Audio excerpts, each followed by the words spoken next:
Theophilus Anani, so the best media school in Ghana there, and a too much multimedia college. If we say about equipment, apapa, a church for our quadruple ewadisium, any air conditioned room there, about media law, advertising, camera handling, and marketing there, and then a location our Abeka Flipper Junction. Fanamba ne boasio na wankasa frɛ na obi andada wa na memo bi kasa me frama wankasa frɛ abati bi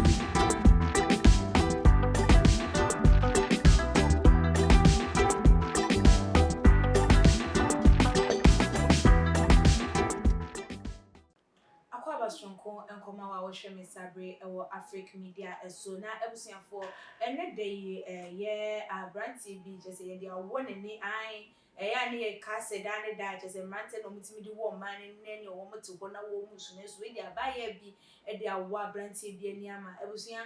ka wa buru nyina no kokko wi echi na je se de nani da so onim se eye ne dia no onu ankasa no enye eye ne dia na ebusuafo ansa ne bedo nsem no mu asuko ma me twa me ho embra na ba me de nsem no ato edwa amam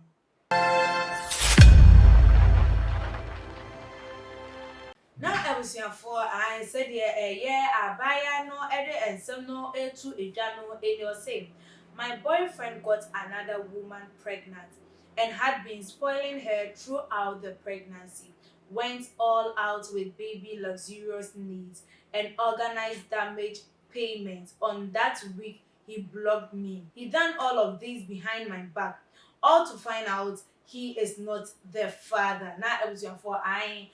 just say, I branty be dear, just a girl. And I would see so yet adaje kokonye mo ba from I just say just obey any jai e just one kasa any honey me pewe and as say na told the man on the keka eye hum and I just no na what ni baby organize a damage payments e de e man no and I just say you block no e de account afa ya brantie yi nkonko ye hwehwemu and as nkonko wi eche no ko hu say say abaya na one ne efa ye funa na say akwada na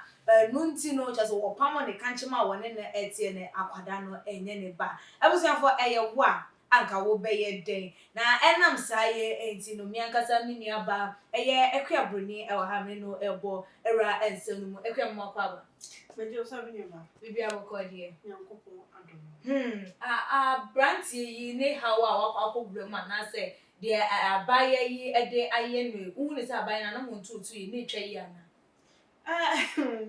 abaya na wonye man bra woni se be ma we dey say me never can say me never man no like me here it self seem right okay what say you me ma hu do na like omuti obi omuni obi na nam hwe we obekum mo na bia 5 years 6 years no me oba na nam unware no nya na hwe obekum na oba na so wasan so serve wo sa ebi timi hwe esiyema we obo ma ame ngasa so otimi hwe no unua bi na o fa na na beto na oba na so oba na support we nyina be ko wie echi na wo there some few months bi akako hu obi fufuro anyam wonye mi wi awo se o we na enyem ma wo ni ntene na ofo adwe e ma ni be hu eja we aha na wo kono so dimeka se we a 7 the right pa we de enkonko ma ya mema no mo ma yo say o mebu ma kwasia no we enkomo wo o me want to say if this was what other women would do pa and because say o ko hu se bia o boyfriend and then wo chiti won so a e wo nya se bia sa girl no ba kwa ata no wo na nya pe so I so na nya pe na wo bi ti no na so mo chichi no ho nya mo chichi wi no ya mo chichi na oh yes like mo amadumba won say the way they are treating women right now no what's so yes na they turn us against each other no not change no or go share the boys na oh me e ma come on ho and mama me no say ku and then we anyway o ma me no oba mo ku o because me bo so what I say but e go bon sense say be you mo o ma tem ni ni rebet na se ni adwo won say oh we dey say na be ma ye treat ye enye and ya so ya fa eye adwi bi so fa re no na and the old court now quagia so now o to you call out quagia na dia ba o me ne pia na o ba into otu ya na dia ba ni na ya che 50-50 so what I say and kasa we ne ene oba ko unu oba bi akokun because on boyfriend boko wi echi kono no oba no kwa san so aburo wa san so aka won to o ko ya na so ba ni enya adun kro na nka mo fa we be mo because the all treat no way obu ana kodo wa ankonye the thing in the first place into onya dey ayo dey say one so far one dey say enya oba bia wote eye be ma ho ne bi obaji atum say ampa me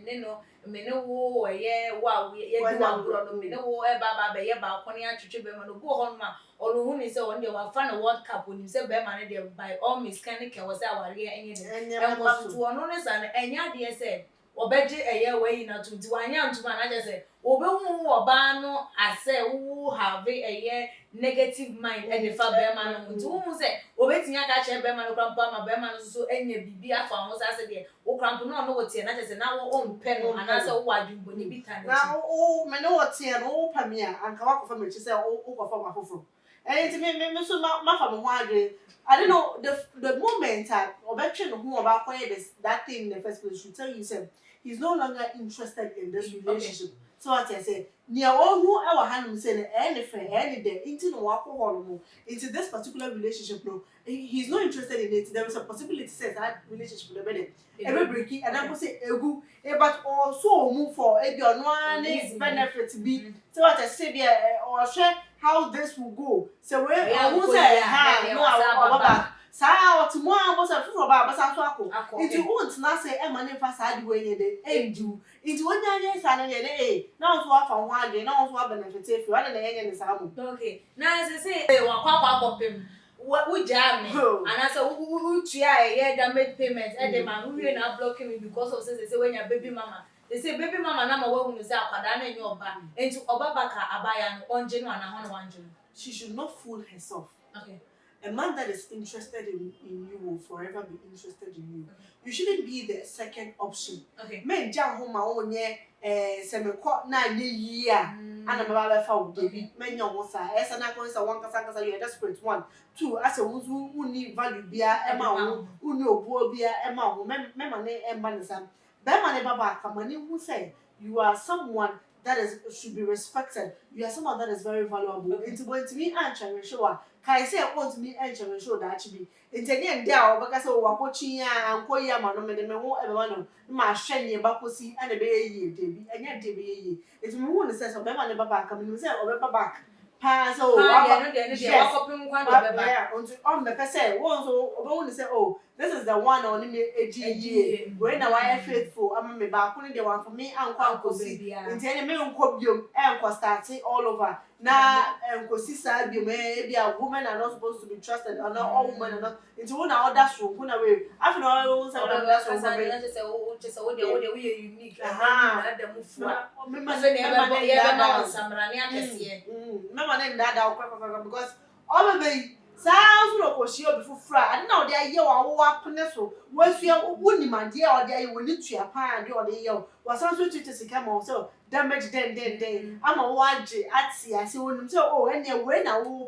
saa so no ko hu fufura but so yi the same at the end of the day no with emotions and ode ne ode di agro iti mo ye ni enda ho mama ne makwan se mama ne ba o ma ne nti asese chale baby as say baby level no do na koso so what say obu abem value bi abem enti twe ho anya saade a eno de woni betwifo yo enche ye di nkumu didi no ebeba na wiye na o se mebinu mo ewo saa eyi ne se woni mpefe se akwadai ya na se nyinsen ya abai enye bema we dia enso wo be force ade ahye bema na ma bema na hwa na kopem se bia wo be hwa akwala na akwala na nyini na later on akwada na akwa yare ema yanga se ye pe moja de amano na papa ni be hunu se enye ne ba obehwa akwada na dru university anasa akwada na nyini kura mpo ewie no eho ena papa ni ba be hunu se sa akwada yi onye me ba ema ya na obutu sa anamo no de na metimi aka che ona go futu enyina aboso na EDS sa mai de mo problem kakra badodo na ya na me blame omo okay ana na me blame omo wo afabi so ana me bi so me problem ni na enso so de be ka say ade na mo kwa akoye we no mo protect mo and the choir be protecting your wound in the bebre ye life guide you betimi use so periodical table no betimi use so time or ye safe no apo unim say unne safe no ahye amanfo ade bi CD I no ahye bi na amount for contraceptive ne dey am nka me mo so because and me say what time no ma so bi eba ho is a cancer na ho kaka when am nta bo so but condom wo ho obetimi use bi ana num so onye safe no and the menko so what I say open raw so go at the time on so you say it's a mistake na e wo yafa ebi nsusu wo eye mmema na ye ni omo eye sade na afa be ma na wo ne have sex no kai say ana wo ne be ma na edi nkomo no wo de wa adwi ekọ no nkomo so utie ne nkomo no be ma bo ha wo de di nkomo no wa ka to wo de da wo say ono de abawo de onye ready and so ba bi wo ne say samenyema no na me ohu samenyema obetna me ho anu nti ko say gidigidi no yes no wa wire no wa kwa nyema ma no nti bi wo ye wo ne say enu so e mistake ana mema no so bi wo ha na kwa say mistake and ba no say oba no anyem obuwa no press oba no oba no susuro so ba ye de we bisa because okoye ne side be no wakwa ye de wakwa ko na wo nya ho asanso akofo ba fofo asanso ye de awa no nti say side me risk my life sam akoba de say what I'm saying to the men is say omo taking up what their responsibility akoba wonim say na mo have no ensusu so ho effects e wo ho bibi beba efri mo resource wo ho betimi efri mo ba nti nyema beto just say oba ne enyema mo taking up responsibilities enye sa wo force a man no so mo nye bibi say na ye say ansem de be say na sintu de ne be ba na ni mo ne na no so e ba no onde nti mo susu ye de mo ka mo check mo life yo me nya ba ye beda wase ebebere na abusuafo an said ye ekwa broni e de nsem no atu edwa eno no eye wo a be mai obabaka obeje no anase wonje no waje nchire no fabra ebebetu edwa ewo eye Africa Media your comment section like your videos na share on all the social media platform as media and ekria sikapa that's ne yebesan edi ehia ebi makram